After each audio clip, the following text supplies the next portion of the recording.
Welcome in for another edition of the Morning Espresso on the SDH Network, proudly presented by our friends at Oglethorpe University, Atlanta's premier undergraduate learning experience and soccer powerhouse. We got lots of stuff to get into today, and including some kind of breaking news this morning. The United States is the sole bidder for the 2031 Women's World Cup, and the United Kingdom is the sole bidder for the 2035 Women's World Cup.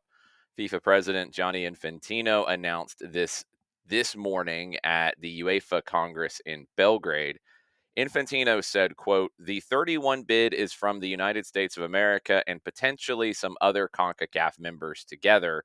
And the 35 bid is from Europe from the home nations. So the path is there for the Women's World Cup to be taking place in 31 and 35 in some great countries and some great nations to boost even more the women's football movement." Now, originally, the bid was going to be the US and Mexico bidding for the 2027 Women's World Cup that ended up going to Brazil. They pushed that back to 2031.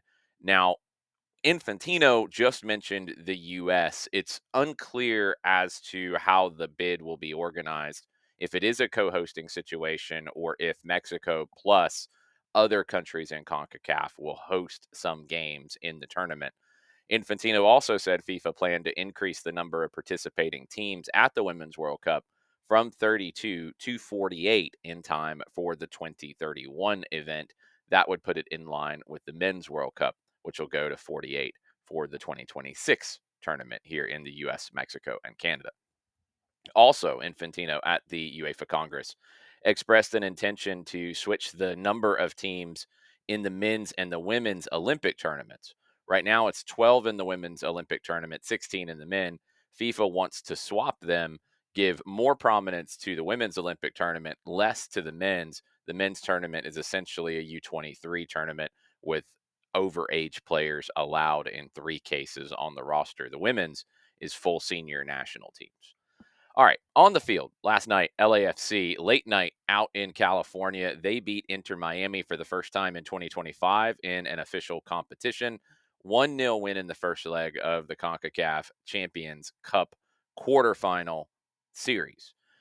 Goal in the 57th minute from Nathan Ordaz. That is a great goal from Ordaz. He beat Oscar Ustari, the goalkeeper for Miami, beat him to the near post, gives them the advantage going into the second leg. You had 22,000 plus at BMO Stadium, including Stephen Curry, Jimmy Butler, Draymond Green, all from the Golden State Warriors. I think Stephen Curry was booed by the LA fans, even though he was there kind of, I guess, maybe sort of representing LAFC or supporting LAFC, but maybe supporting Messi. Who knows? Bunch of Hollywood folks there as well. Lionel Scaloni, the Argentine national team manager, he was there too. Not quite as much star power in Vancouver, but a 1-1 draw for the Whitecaps against Pumas in the first leg of their series. Brian White opened the scoring in a bit of a scramble situation. Coco Carrasquilla, he leveled it for Pumas with 5 minutes to play. A volley on the back post on a corner. The lights flickering out constantly in the second half. That added to the CONCACAFiness of this one. Vancouver and Pumas 1-1, LAFC 1-0 over Miami, first legs of the quarterfinals. Second legs will be next week. You had Open Cup matches last night as well. Two games decided in shootouts. Those were the highlights. Portland Hearts of Pine of the USL League One first year franchise. They defeated the Hartford Athletic in a shootout. Game finished 1-1.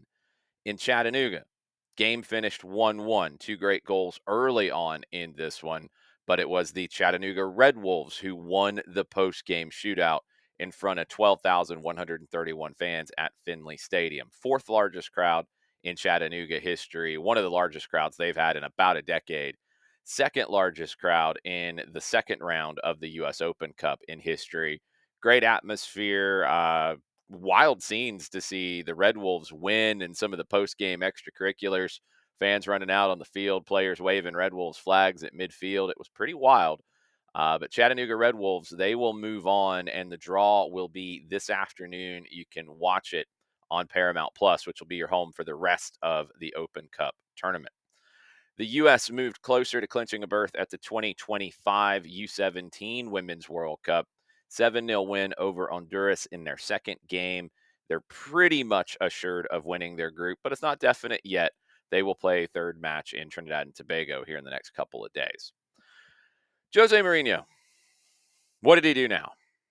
Could be a lot of things. He's done a lot of different things, all kinds of chaos. He kind of went back a little bit in time and pulled out an oldie but a goodie by touching the face of the opposing manager. He did this back during his time with Real Madrid when he stuck a finger in the eye of Tito Villanova of Barcelona, one of the most disgusting things that I have ever seen a manager do to another manager. I don't think Mourinho got enough stick for that one.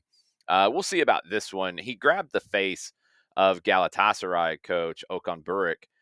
Buruk went pretty high on the acting scale on this one as well, but you're also not expecting Mourinho to reach around and grab your nose. Um, Come on, what Jose? What are you doing? This is ridiculous. It was a Turkish Cup quarterfinal between Fenerbahce, Jose Mourinho's Fenerbahce, and Galatasaray. You had three red cards, two for Galatasaray in it. Mourinho got a red card that prevented him from speaking at the post-match press conference, probably for the best for everybody. Not too long after the final whistle, Galatasaray posted a South Park style video of Mourinho on X.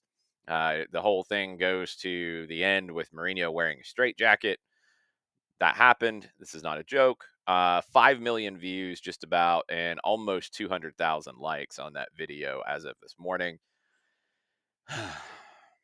It used to be where at least you got through a season, maybe two, before the shenanigans started. It's typically not even a couple of months. Go back through Jose Mourinho's time in Turkey, and you will find all sorts of shenanigans and suspensions and ridiculousness. And I just don't understand it anymore. I don't understand it on his end because he's been one of the best managers of all time. I don't understand it on anybody's end hiring him at this point because he cannot help himself. He grabbed the face of the opposing manager after the game. Even if that guy took a dive, he grabbed the face of the opposing manager after the game. This happened. Like, why is he employed? Why are you hiring? This is not the first time he's done this. Why? Like, what is happening in his head? I don't understand. Just like, this is a transition, folks. I don't understand what is happening with Barcelona yet again. So they won yesterday. They advanced to the Copa del Rey final against Real Madrid. That'll be fun. 1-0 win over Atleti after a 4-4 first leg. That was insanity. Really cool by Rafinha as well. After the match, he waited in the tunnel to exchange jerseys with Rodrigo de Paul after all the Brazil Argentina controversy from a couple weeks ago. And Rafinha was a big part of that with some of the things he had to say. Very classy move from Rafinha. Okay, before the match.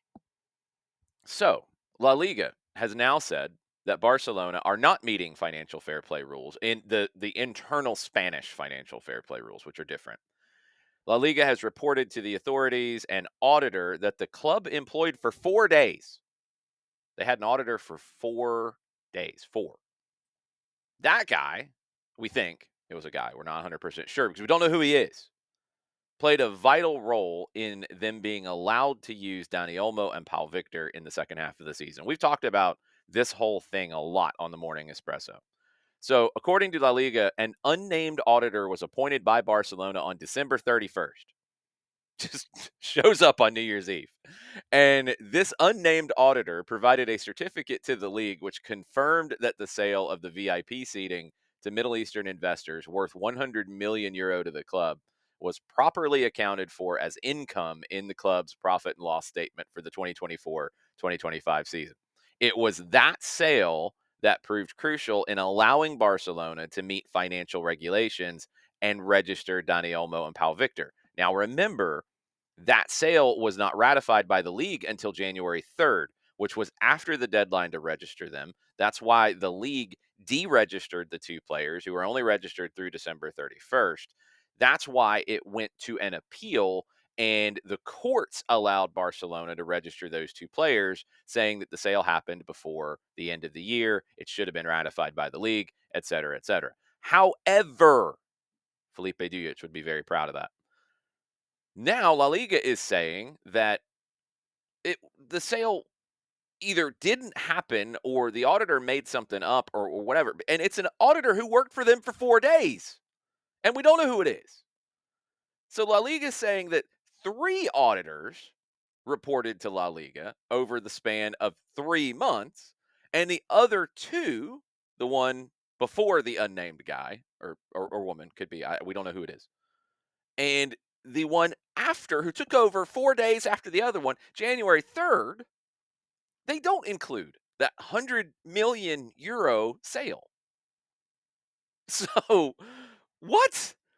Grant Thornton was acting for Barcelona up until December 31st. He filed an interim financial statement, I guess, before he left. I don't know. Maybe he went to lunch and called it a day early on New Year's Eve. So he files an interim financial statement with no mention of the VIP seating. The auditor in place after the unnamed auditor filed a limited review report to La Liga that did not include the 100 million euro sale. So the league, now with all of this, has gone back to Barcelona and said, we don't have your sale of 100 million euro. So your squad cost limit has been reduced and you should not have these guys registered. And Barcelona president Joan Laporta, who is just an absolute box of toys at this point with the things that he tries to do and say. Maybe he made some crude gestures after winning last night. I don't know. I haven't seen the video yet. He did in the Super Copa stuff after all of this went down. Joan Laporta accused La Liga of attempting to destabilize the club, releasing the news on the day of their Copa del Rey semifinal against Atleti. Who is the unnamed auditor? Why is this not showing up on anybody else's reports? Why did this guy work for the club for 4 days? What is happening at Barcelona when you think it's gotten so ridiculous that it can't be real? It happens where it gets even more ridiculous, and you really start to wonder about the reality of the situation. We'll see. Because Barcelona's leading La Liga. Barcelona's on the pathway potentially to a quadruple.